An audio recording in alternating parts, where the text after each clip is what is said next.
They wrote her name at the bottom of the household ledger, below the wine stores, below the silver plate, below the parlor curtains, and the stack of linen in the cedar press, as though she were an oversight, a minor liability that had simply been overlooked when the larger debts were tallied.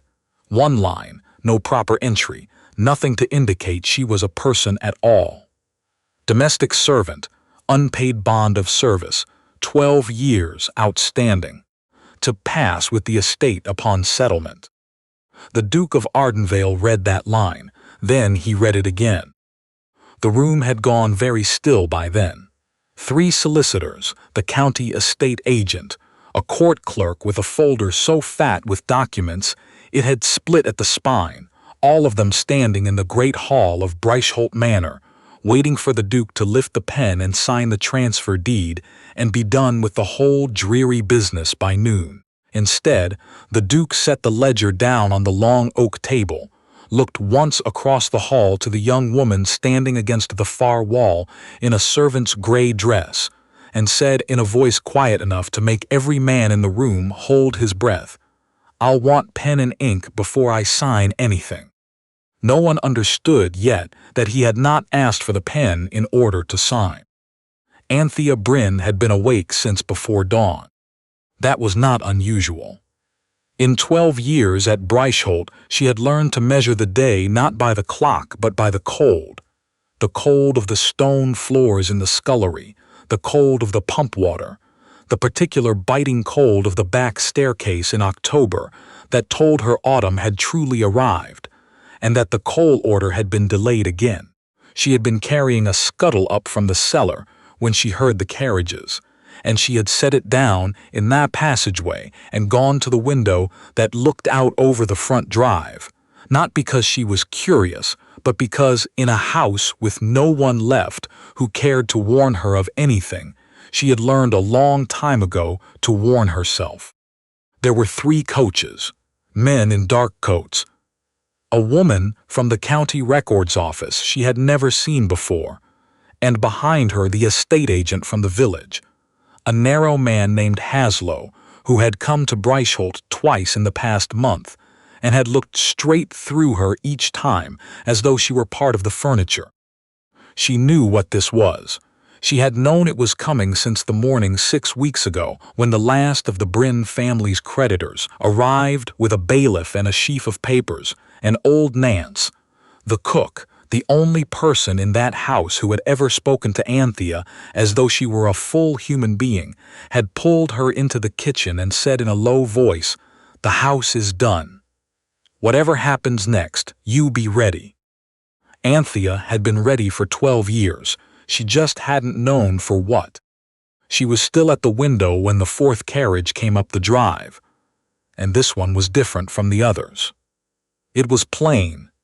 No crest on the door, no house colors on the footman's livery, only 4 matched black horses that moved with the quiet certainty of animals that have never been asked to hurry.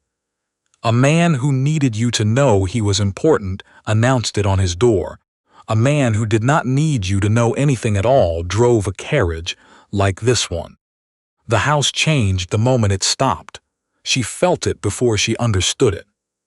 The solicitors straightened. Haslow tugged at his cuffs. A name passed through the hall in a whisper that reached even the back staircase. The Duke of Ardenvale. Anthea did not know that name.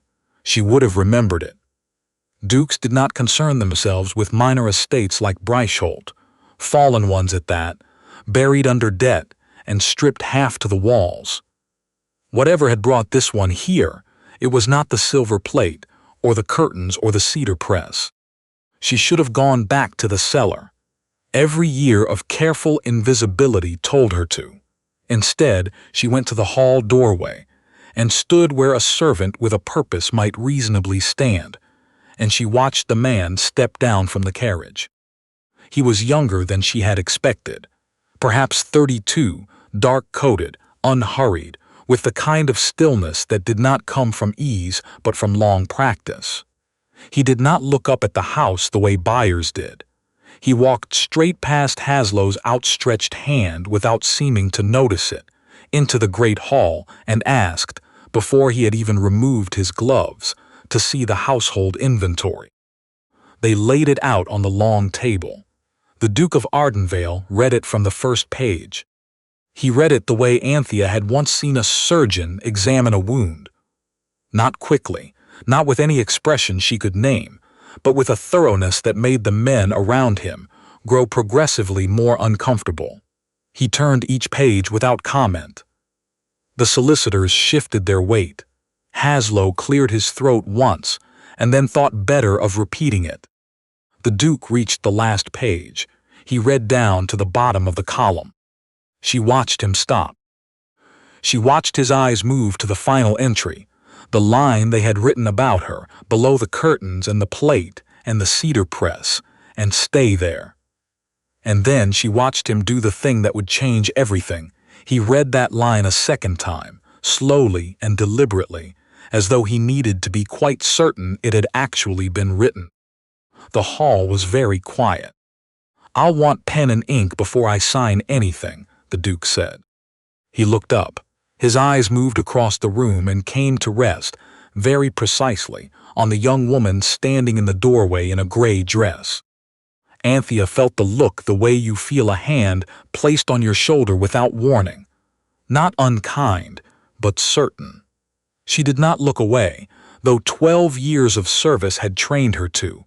She had been trained to a great many things she had quietly stopped doing. Something passed across his face. She could not read it. Then he looked back at the table, and the solicitors scrambled to produce a pen, and in the silence of the great hall, with 3 lawyers watching and the court clerk holding his breath, the Duke of Ardenvale bent over the household inventory of Bryceholt Manor and wrote something at the very bottom of the page, below the last entry, in a hand that was firm and unhurried. He did not say what he had written. He closed the ledger, handed it back to the clerk, and said his solicitor would be in contact by the end of the week. Then he walked out of the hall, got back into the plain black carriage, and was gone. For the rest of that day, Anthea thought about what he had written. She thought about it through the afternoon, through banking the fires, through supper in the empty kitchen, with Nance, who ate in silence and did not ask questions she could see. Anthea couldn't yet answer. She thought about it through the long evening, lying awake in the narrow room at the top of the back stairs that she had slept in for 12 years. She did not know what it said. She would have given a great deal to know. The Duke's steward came to the back door the following morning. A methodical man, gray-haired, careful with his words, who told Nance that the Duke of Ardenvale wished to speak with the young woman who had been listed in the household ledger, and that he would return at 10 o'clock, and that he would prefer no one else to be present. Nance relayed this over breakfast, and then she sat down across from Anthea and looked at her with the expression Anthea had seen perhaps twice in 12 years. Not pity, but a careful and very serious attention. "Do you know this man?" Nance said. "The Duke?" "No, I've never heard of him." "And your people, your father, where you came from before you came here?"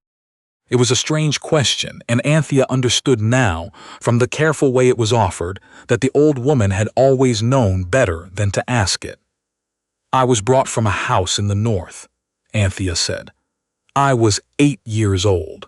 My father had just died, and my uncle said there was nothing to be done, that my father had left debts and they had to be settled, and that I would come to Bryceholt and work until they were. That's all I was ever told. I was told it was an act of charity." Nance was quiet for a moment. Then she said, without looking up from her cup, "You hold yourself like a woman who was raised to hold herself. Not like a girl who's been in service since she could walk. Someone taught you your letters before you ever came here. I've seen you in the library when you thought no one was watching. They don't teach servant girls their letters, Anthea. Someone taught you because they thought you were worth the teaching." She set down her cup. I've held my tongue about it for 12 years because it wasn't my place, and because knowing what you've lost doesn't help you when there's no way back to it. But if a duke is asking for you by name, in private, the morning after he read the ledger twice, then maybe there is a way back after all. So you go into that hall and you answer him straight and you don't shrink. Do you hear me? Anthea heard her. The Duke came at 10. He came alone, which surprised her. She had prepared herself for solicitors, for formality, for the particular cold courtesy of powerful men conducting tedious business. Instead, it was only him in a plain dark coat, and the great hall in the thin October light, and the two of them standing several feet apart on the stone floor, because he had not sat, and so she could not. "You know who I am," he said. "The Duke of Ardenvale, your grace." Her voice came out steadier than she felt. She made herself hold still under his gaze. It was not the look men usually gave a woman in her position. Not impatient, not dismissive. It was the look of a man checking something against a memory, and she had the unsettling sense that she was either passing or failing, some measure she didn't fully understand. "They wrote you at the bottom of the inventory," he said, "below the curtains." "Yes, your grace." "Your father, what was his name?" The question was quiet and very precise, and she felt it land somewhere deeper than she'd expected. "Arthur Brynn," she said. "He was my uncle's younger brother. He died when I was 8. Something shifted in the Duke's expression. Not much. A fraction. "And before you came to Bryceholt, do you remember anything of the house you lived in before? Anything at all?" She reached back, the way she had taught herself not to, past 12 gray years of early mornings and cold floors. There was not much there. A garden in summer, the smell of warm stone, a man's voice reading to her in the evenings, and one other thing. "My father gave me something before he died," she said. "Something he told me to keep. He said it was a promise." The Duke went very still. "May I ask what it is?" She had kept it hidden for 12 years. It was sewn into the hem of her winter petticoat, transferred from one hiding place to another, the way a person moves their most valuable things, quietly, in the dark, without telling anyone. She had never shown it to a soul. "Half of a ring," she said, "a signet ring broken cleanly in two. I don't know what the crest means. I was too small when he gave it to me." The Duke reached into his coat. He produced a small object wrapped in dark cloth, and he unfolded it on his open palm and held it out to her, and Anthea felt the ground shift under her feet. Because she knew it. She knew it the way you know your own name spoken in a crowded room. It was the other half. The same worn silver, the same clean break, the engraving on its face, the mirror image of the piece hidden in her petticoat hem upstairs. "I am the executor of your father's estate," the Duke said quietly. "Or rather, I am the executor of the estate that should have been your father's. Arthur Brynn was the rightful Baron of Bryceholt. He left everything to you, his only child. But his brother Cedric had spent years positioning himself to claim that inheritance, and when your father fell gravely ill, Cedric moved quickly. He produced documents. He paid the right people to witness them. He had you brought here under a false account of your father's debts and his own charity, and he kept you occupied and invisible, and far enough from anyone who might have known your father's face that no one ever looked at you and thought to ask." He paused. "Cedric is dead now. His son, Walter Brynn, has held the estate these past 4 years. He has had 12 years of his father's careful preparation behind him, and a great deal of money to maintain it." "You knew," Anthea said. "When you read the ledger, you already knew." "I knew the name," the Duke said. "I had been looking for your father's heir for 2 years.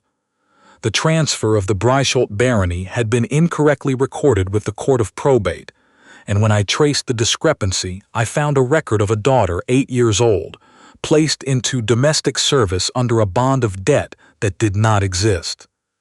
Something moved briefly in his face, like light crossing still water. "I did not know if you would still be here. I did not know if I would recognize you when I found you. Then I read your name at the bottom of a household ledger, written below the parlor curtains, and I knew." Anthea's hand had risen to the hem of her petticoat without her thinking about it.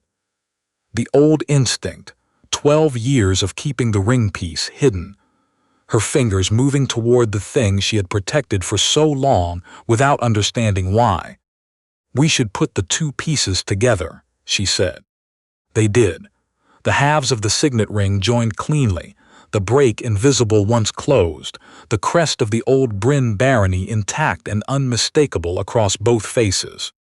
The Duke closed his hand around them. "This is the beginning of a proof," he said, "the thread we pull to unravel 12 years."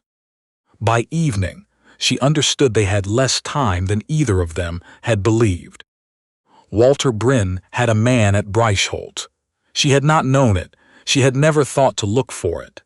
But Nance, who had spent 60 years watching and saying nothing, had noticed the young groundskeeper who had been hired 3 months ago and had no memory of any grounds before Bryceholt. He had been in the hall that morning. He had heard enough. She knew it when she went to retrieve the ring piece from its hiding place and found that the hem had been cut open, carefully, recently, and the piece was gone. She did not run. She had learned not to run. She walked down the back stairs at a measured pace, went into the kitchen where Nance was banking the fire, and said very quietly, "Someone has taken it." Nance turned to look at her with the eyes of a woman who has spent 60 years already knowing how things tend to go. "Walter Brynn's man," she said. "He left an hour ago. I saw him from the window." Anthea went to the Duke. He did not chase the man, and she did not understand it at first. "If I ride after him," the Duke said, "I catch a man on a public road with no warrant and no standing in this county, and I take from him by force an object he will swear he has never seen. I become the villain of the story. That is exactly what Walter wants. He wants me reckless and in the wrong before any of this reaches a court." He looked at her steadily. A man who sends someone to steal a signet ring from a servant's room is a frightened man. That fear matters more than the ring. But in the days that followed, she learned what that fear had been quietly mobilizing. Walter Brynn did not simply steal and flee. He attacked. Within a fortnight, a letter arrived from his solicitors, a masterpiece of cold, practiced reason. They had heard with great distress, they wrote, that a certain domestic servant at Bryceholt Manor had come to the attention of the Duke of Ardenvale with a fraudulent claim on the Brynn family inheritance. The woman had apparently obtained private knowledge of the family's history and used it to construct a false identity as the late Arthur Brynn's daughter. The family wished to cooperate fully with any inquiry and enclosed, for the Duke's protection, the complete certified record of Arthur Brynn's death, his debts, and the lawful transfer of the barony to Cedric Brynn as surviving heir. 12-year-old documents, witnessed and sealed and registered with the county court. There was no daughter. The records were quite clear. They also noted that any signet ring produced as evidence should be regarded as what it plainly was, a forgery or a theft. The family's own half of the ring had been in their keeping for years, well documented. Any second piece was a fabrication. Anthea read the letter twice. Then she sat with the Duke in the cold hall and felt the full shape of it settle over her like a hand pressing down. "They've had 12 years, the Duke said. His voice was level, but she could hear the effort in it. "Every document I raise, they have an older one. Every witness I might call, they can call and pay better." The ring piece was the one thing they hadn't anticipated. The one proof that existed before they built the story around you. And now they've written it out of existence before we could ever use it. The writ came 3 days later. Officers of the county court. Correct, unhurried, with a leather folder, and a closed carriage waiting on the drive, carrying a document that named her as a fraudulent claimant and required her to be taken north to answer for it. North, to Walter Brynn. The Duke argued. His solicitors argued. The officers waited with the patience of men who had heard a great many arguments and still held the document. She watched the Duke go pale in the way that is not fear but something worse. The going pale of a person who has reached the very edge of what they have left to work with and can see the drop. "Your Grace," Anthea said. Her voice did not shake, and she was glad of it. "I want you to know," no one asked, "in 12 years, where I came from or who I might have been. Whatever happens today," someone asked, "that's more than I had a fortnight ago." The senior officer stepped toward her. "Wait," the Duke said. Something had changed in his face. She saw it, the exhaustion gone, replaced by the same quiet and utterly patient expression he had worn the morning he read the ledger. Not the face of a beaten man, the face of a man who had just remembered, in the very last moment, and exactly what he had written, and exactly what it was worth. He crossed to the table without hurrying. He reached into his coat and drew out a folded document, worn at the creases from being carried against his chest for a fortnight, and opened it on the table. It was the household inventory of Bryceholt Manor, the one the court clerk had compiled on the day of the estate settlement review, the one that had been filed with the county court as part of the formal transfer proceedings, filed and registered before any writ, before any letter, before Walter Brynn's solicitors had committed a single word to paper. At the bottom of the last page, below the entry that had placed her beneath the curtains and the silver plate, was a second line in a different hand, firm, unhurried. The Duke turned the page so the officers could read it. They leaned in. They read it once. They read it again, and Anthea, watching their faces, saw the same expression move through them that she imagined had moved through the Duke when he first read her name. The look of people who have just understood that the ground they are standing on belongs to someone else entirely. "Read it aloud," the Duke said quietly. "She has the most right of anyone in this room to hear it. She has not yet been given the chance." The senior officer cleared his throat. He read the entry they had written about her: domestic servant, unpaid bond of service, 12 years outstanding, to pass with the estate upon settlement. Then he read what the Duke had written beneath it. "I decline to accept any person as property conveyed by debt. The individual named above is a free subject, and her lawful standing shall be determined by due legal process, and not by this ledger. The remainder of the inventory I accept for purchase as recorded. Signed this day, Royce Dunvale, Duke of Ardenvale." The officer lowered the page. A silence came into the hall that was different from every silence that had come before it. The silence of men who have just read something they cannot unfind. The Duke spoke without raising his voice. "This document is not a private letter. It is a recorded instrument of a legal transaction, filed with the county court on the day of the estate settlement review. It predates your writ by 17 days. It predates Walter Brynn's solicitor's letter by 19. It was written, signed, and registered before any counterclaim existed to be made." He looked at the officers steadily. "Your writ names a domestic servant bound by debt. There has been no such person at Bryceholt since the morning I declined to accept those terms. What your writ is looking for does not legally exist. A court of record says so, and it said so 3 weeks before your court said otherwise." The senior officer looked at the page for a long, careful moment. "I'll not be taking anyone today," he said at last. "Not on a riot naming a bound servant when there's a filed instrument in the county court that says the binding was declined the fortnight before. That's a matter for the courts to settle between themselves, and it's above my station to resolve on a doorstep." He closed his leather folder. He paused at the door and looked at Anthea, and in his weathered face she saw something that was not quite respect but near enough. "For what it's worth, miss, I've served a good many writs. I've a nose for the ones that stink. This one's been troubling me since I left the north." He nodded once.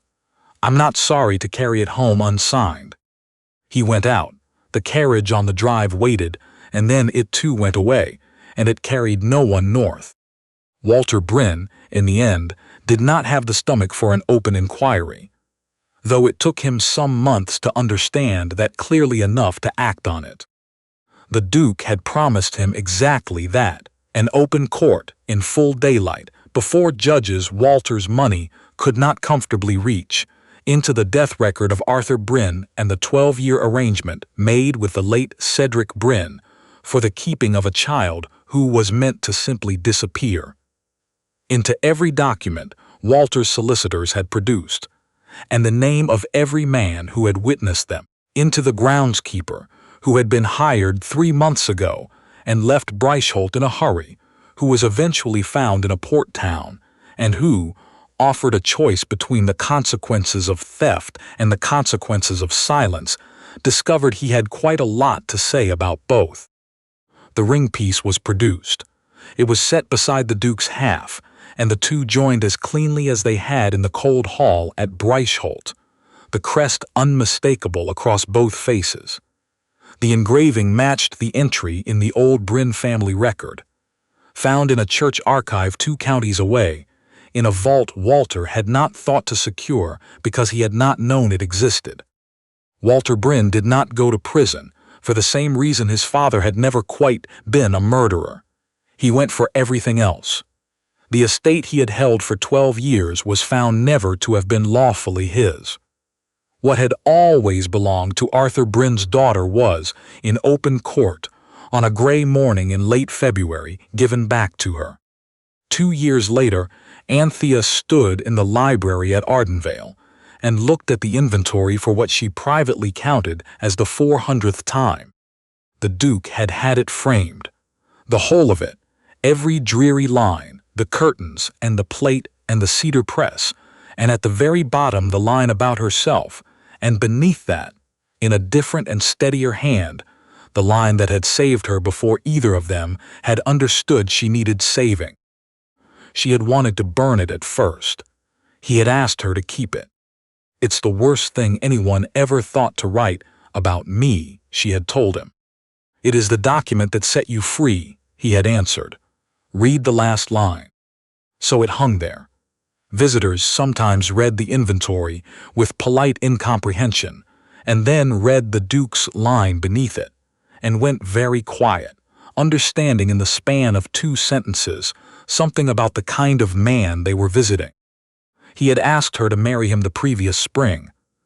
Plainly, without ceremony, in the stable yard at Ardenvale, because neither of them had ever cared for ceremony, having each spent too many years being counted and measured and moved about by people who cared for such things excessively.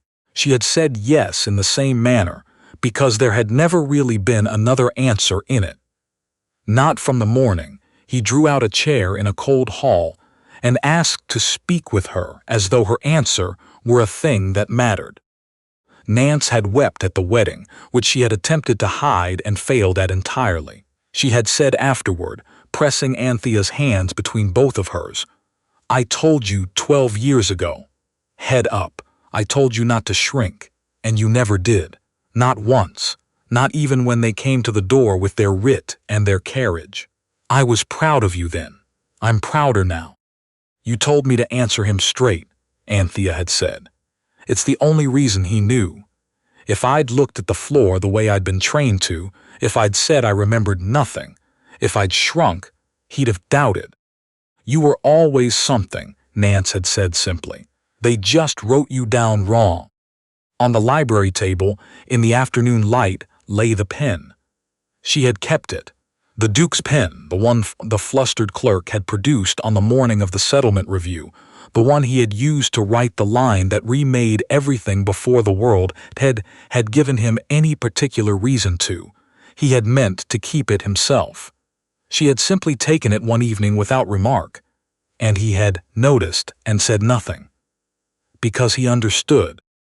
She picked it up now and turned it once in the light, and thought of a cold morning and a long table, and 3 solicitors with their folders, and a man who had read a ledger all the way to the bottom where the cheap things went. The things beneath notice, the things meant to pass quietly from hand to hand, without anyone asking whether they had a voice, and who, finding a person written there among the debts, had set down the page, looked across the hall, and quietly asked for a pen. Outside, in the yard below, a horse called out and a stable hand answered, and the ordinary sound of an ordinary afternoon came through the library window as though it had always belonged there. She set the pen down. She had spent 12 years as the last line on someone else's ledger. She knew, now, what it meant to be the one who held the pen.